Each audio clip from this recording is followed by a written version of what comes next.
کہ خوشی آپ کے ارد گرد موجود ہے لیکن آپ کو معلوم نہیں ہے کہ حضور پاک صلی اللہ علیہ وسلم نے فرمایا کہ دنیا میں سب سے بڑی دولت جو ہے وہ ایمان کی ہے، اس کے بعد دوسری جو بڑی دولت ہے وہ ہے صحت کی، تیسری نیک بیوی، چوتھا جو ہے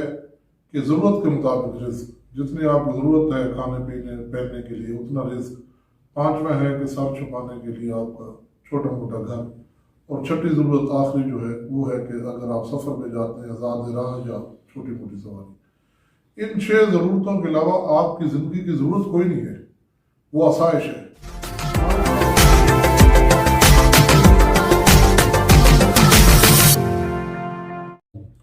بسم اللہ الرحمن الرحیم، السلام علیکم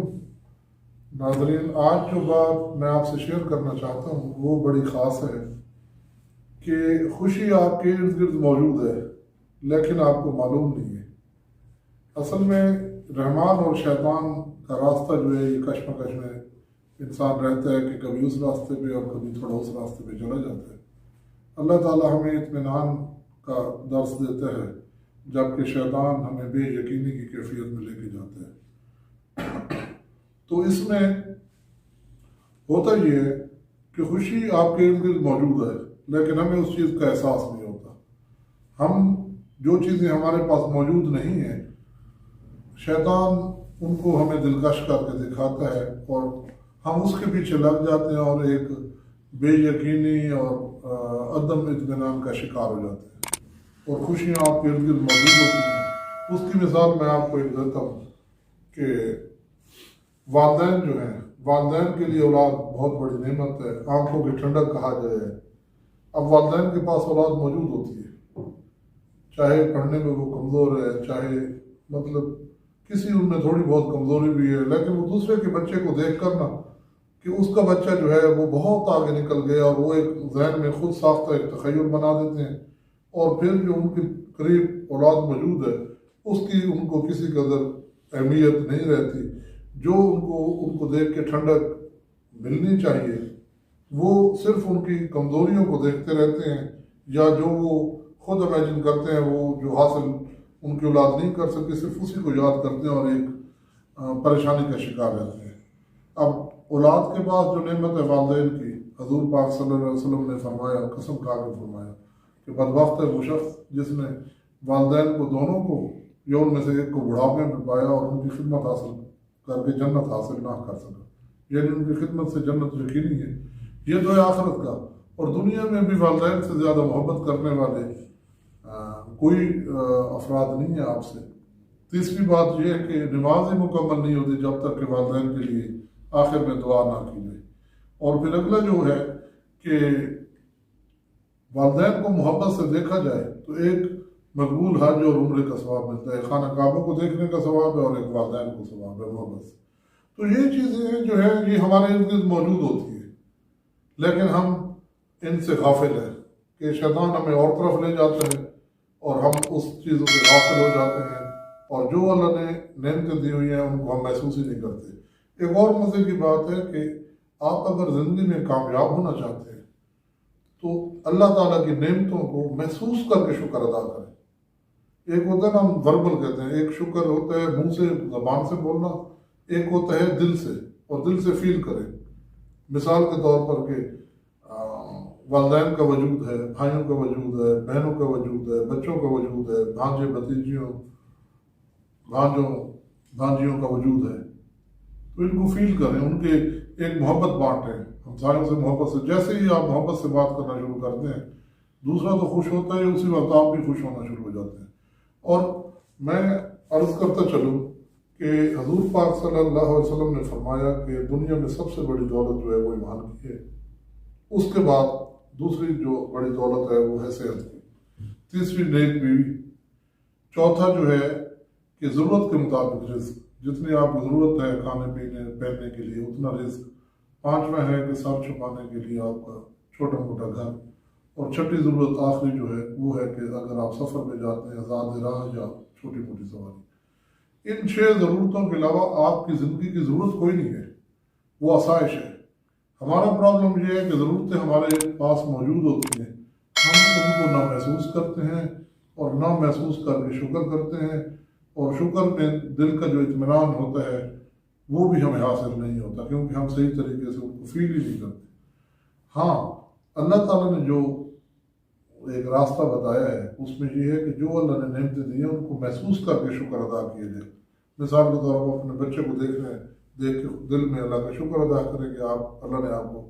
صحت مند بچہ دیا ہے، چاہے پڑھنے میں کمزور بھی ہو، والدین دیے ہیں، بیمار ہیں تو ان کی خدمت کا موقع ملا ہے، یہ کتنی بڑی بات ہے۔ اور اسی طرح گھر سر چھپا کے چھوٹا سا گھر ہو، لیکن ہم شیطان ہمیں کیا جو چیز ہمارے پاس موجود ہے وہ فیل نہیں ہونے دیتا، اور دور دراز جو چیز ہے، مثال کے طور پر کسی کے ذہن میں سمایا ہوا ہے کہ میں نے یورپ یا امریکہ جانا ہے، اور وہاں پہ جانے کے لیے پریشان ہے، اور جہاں پہ جو اسے نعمتیں میسر ہیں ان کی اسے کوئی قدر ہی نہیں ہے۔ اور ایک ہیلن کیلر کا ایک سبجیکٹ تھا ہمارے شاید ایف اے میں تھا، 3 days to see، وہ اندھی ہوتی ہے، اور اس میں لکھا تھا کہ اگر مجھے اللہ تعالیٰ آنکھیں دے تو میں 3 دنوں کے لیے مجھے اگر دیکھنے کو ملے تو میں کن کن چیزوں کو دیکھوں گی، کہ انسان کو اس وقت اس چیز کا احساس ہوتا ہے جب وہ ان چیزوں سے محروم ہو جاتا ہے۔ میں ایک مثال دیتا ہوں، میں اور میرا بھائی جب پروفیسر ذیشان ہے تو ہم ادھر ایک پل ہے ہمارے راستے میں سرگودا جاتے ہیں خوشاب کے پاس، تو وہاں پہ ایک مرنڈا سا بیچتے ہیں، کچھ لوگ وہاں پہ بھاگ کے بیچ رہے ہوتے ہیں، تو ایک ہیلدی سا بندہ تھا، وہ ایک بس کے پیچھے بھاگا وہ مرنڈا بیچنے کے لیے، ہم گاڑی میں بیٹھے دیکھ رہے تھے، تو نہیں بکا، اور واپسی پہ اپنے دوسرے بیچنے والے کو جگت بھی مار رہا تھا اور واپس بھی آ رہا تھا، بڑا ہیلدی تھا اور بڑے ویل بلڈ تھا۔ تو اس نے میرے بھانجے نے کہا بیچارہ دیکھیں کتنا خوبصورت جوان ہے اور مرنڈا بیچ رہے ہیں۔ میں نے کہا دیکھنے کے زاویے ہیں، اور بیچارہ کیوں ہے؟ الحمدللہ کہ بھاگ رہا ہے، اسے اتنی پریشانی نہیں ہے کہ ہنس رہا ہے، اور اللہ نے اسے صحت دی ہے کہ وہ بھاگ رہے۔ اگر یہی ایئر کنڈیشن کمرے میں پڑا ہو تو ہر چیز اویلیبل ہوتی، کھانے پہ بھی پابندی ہوتی اور چل بھی نہ سکتا، تو پھر تو یہ ہے کہ جس طرف آپ چلے جائیں۔ بلکہ میں تھوڑی سی سخت مثال دیتا ہوں، شاید سامعین میری اس بات سے متفق نہ ہوں۔ جیسے بچہ ہے، کسی کا معصوم فوت ہو گیا ہے، 6 مہینے کا، سال کا، دکھ ہے، دور ہو گیا ہے، لیکن اس میں ایک سیٹسفیکشن کی بھی بات ہے اگر بندہ سمجھے تو۔ وہ کیا ہے کہ ہمارا بچہ اگر کسی اور ملک میں ہو، جوان ہو، اور بڑا اچھا پیکیج لے رہا ہو، اور ہمیں فون آئے جی کہ وہ آتا 4-5 سال بعد ہو، جیسے کہ پردیسی لوگ اوورسیز پاکستانی آتے ہیں، اور ہمیں یہی پتہ ہو کہ اسے بہت اچھا پیکیج ہے، ظاہر سہولتیں، ہم خوش ہوں گے۔ لیکن اگر ہم دوسرے ایز اے مسلم ہم اس طرف لے جائیں کہ جو 1 سال کا یا 6 مہینے کا بچہ چلا گیا ہے، تو جو زندگی میں اس نے گرمی، سردی، دھوپ، پریشانی، دل آزاری، مصیبتیں دیکھنی تھی، یہ بھی نہیں دیکھے گا۔ اور زندگی کی خوشیاں کیا ہیں، مطلب اتنی کوئی بڑی بات نہیں ہوتی۔ اللہ کا تو وہ مہمان بن گیا، کیا اس کی قبر جس پہ اللہ تعالیٰ نے رحمت کرنی ہے، اس کی جو اللہ تعالیٰ کا مہمان ہے وہ باہر کسی ملک میں سہولتیں انجوائے کرنے والے سے کم تر درجے پہ ہوگا؟ کبھی نہیں ہوگا۔ تو اس لیے والدین کے لیے ایک بڑی سیٹسفیکشن ہے کہ جو معصوم بچے فوت ہو جاتے ہیں وہ اللہ تعالیٰ کے یہاں مہمان ہیں۔ الٹا اللہ تعالیٰ کے ہاں وہ جا کر باعث شفاعت بنیں گے کہ وہ اللہ تعالیٰ سے ضد کریں گے کہ ہمارے والدین ہمیں دیے جائیں۔ تو یہ چیزیں ہیں جس طرف سوچوں کو لے جائیں۔ اور دوسرا ایک اور چیز ہے سیٹسفیکشن کے لیے جو میں بات کرتا ہوں، کہ ہم لوگ کہتے ہیں کہ مرنے پہ غم ہوتا ہے ایک بشری تقاضا ہے، لیکن اگر ہم تھوڑا سا سامعین اس بات پہ تیار ہو جائیں کہ موت بحیثیت مسلمان ہمارے ارد گرد پھر رہی ہے، صرف ہمیں ملاقات کر کس چوک پہ، کس چوراہے پہ، کس شہر میں، کس وقت اس نے ہم سے ملاقات کرنی ہے، یہ غم نہیں ہے مسلمان کے لیے۔ ہاں، غم یہ ہے کہ خاتمہ ایمان پہ نہ ہو، یہ پریشانی ہے۔ اور اسی طرح یہ جو ہے مسلمانوں کے لیے تو اتنا دکھ، مطلب موت کا بھی غم نہیں ہے۔ اچھا، دوسری پریشانی کہ بیماری، اب یہ ہم طے کر لیں کہ بیماری ہمیں آنی ہی آنی ہے۔ ہم یہ کہتے ہیں کہ کیوں بیماری آ گئی ہے، اللہ سے عافیت کی دعا مانگنی چاہیے، صحت کی دعا مانگنی چاہیے، بڑی ایک اللہ کی نعمت ہے۔ لیکن کیا بندہ جب بیمار ہوتا ہے اللہ کے امر سے ہوتا ہے یا اللہ کے امر کے بغیر ہوتا ہے؟ قرآن پاک کی سورہ بقرہ میں 155-157 آیت میں ہے کہ ہم تمہیں آزمائیں گے مال کی کمی سے، جان کے خوف سے، موت سے، پھلوں کی کمی سے، پھر اللہ کے جو نیک بندے ہوں گے وہ کہیں گے انا للہ و انا الیہ راجعون، کہ اللہ کچھ چیزیں آپ سے لے لے گا اور بندہ اور بندگی کا اظہار کرے گا کہ اللہ تعالیٰ ہم ہی تیری ملکیت اور تیری طرف لوٹ کرانے والے ہیں، پھر انہیں اللہ تعالیٰ عمومی اور خصوصی طور پر نوازے گا۔ تو یہ چیزیں ہیں، اور بیماری آنی ہے، اور جب بیماری آتی ہے تو بیماری میں اللہ تعالیٰ کے نزدیک بندہ زیادہ جاتا ہے۔ پھر آج کل ایک اور پریشانی ہے دل آزاری۔ لوگ کہتے ہیں جی فلاں نے یہ بات کرنی، اس موضوع پہ میں ایک بات کرنا چاہوں گا،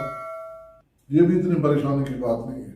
ہم توقع کر لیتے ہیں کہ ہر کوئی ہمیں عزت دے گا، محبت دے گا، ایسا نہیں ہوتا۔ اگر کوئی آپ پہ طنز کرتا ہے، اگر وہ طنز والے الفاظ جو ہیں آپ کی اصلاح اس میں ہوتی ہے تو اصلاح کا پہلو اس سے پکڑے۔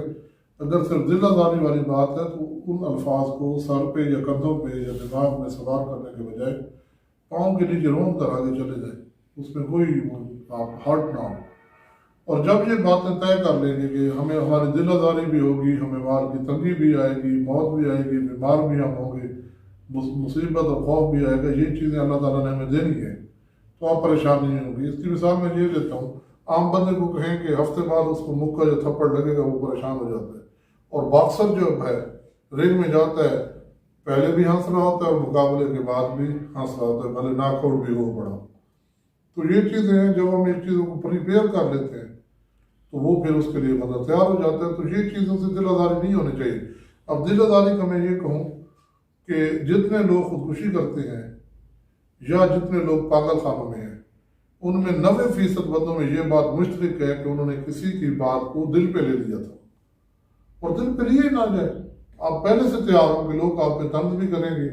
آپ کو پریشان بھی کریں گے، دھوکہ بھی آپ کے ساتھ ہوگا۔ میں ایک مثال دیتا ہوں، ہمارے جاننے والے کو 13 لاکھ روپے کا اس سے دھوکہ ہوا اور وہ 5 مہینے مینٹل ہاسپٹل میں رہ کے ہیں۔ حالانکہ کاروباری دنیا میں سب کچھ ہی ہوتا رہتا ہے۔ تو اس لیے آپ خوشیوں کو سمیٹیں اور اللہ کی نعمتوں کو محسوس کریں جو اللہ تعالیٰ نے آپ کو دی ہے، اور جو نہیں دیا یہ سمجھیں کہ وہ میرے لیے نہیں ہے۔ اور اللہ سے جیسے ہم کسی کے ساتھ چل رہے ہوتے ہیں تو ہم اظہار کرتے ہیں کہ اس کی تکلیف میں ہم ساتھ چل رہے ہیں، تو ہم اظہار نہ کریں کہ ہم اس کے ساتھ تکلیف میں ہیں۔ اور اللہ تعالیٰ تو جو ماں سے 70 گنا زیادہ محبت کرتا ہے، ہم اس سے وفا کا اظہار تو کریں، اور ہو سکتا ہے اللہ راضی ہو جائے۔ اور جب آپ اس پہ اپنی کیفیت طاری کریں گے پھر آپ اس میں تھوڑا سا لذت اور سرور بھی حاصل کریں گے۔ یہ کچھ چیزیں تھیں، آپ سوچیے گا، انشاءاللہ اللہ تعالیٰ آپ کو فائدہ دے گا۔ اللہ حافظ۔